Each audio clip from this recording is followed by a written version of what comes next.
네, 그럼 대구 경북 지역의 확진자 상황 알아보겠습니다. 사망자 1명 늘었지만 처음으로 확진자 1명이 완치돼서 오늘 오후 퇴원했습니다. 대구시청 취재기자 연결해 보겠습니다.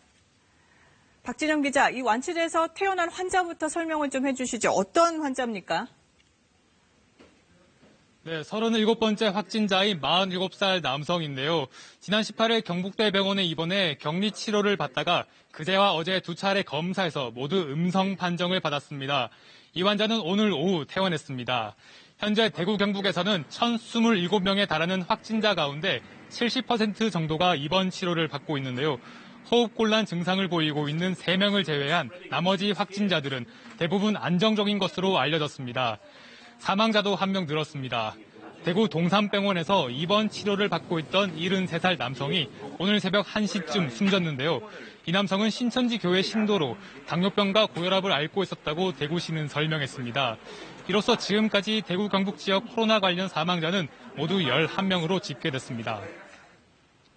네, 그 지역 신천지 교회 신도들에 대한 조사와 관리 어떻게 진행되고 있나요? 네, 오늘부터 대구 신천지 교회 신도들의 건강 상태 전수조사가 시작됐습니다. 대상은 모두 8,200여 명이고요.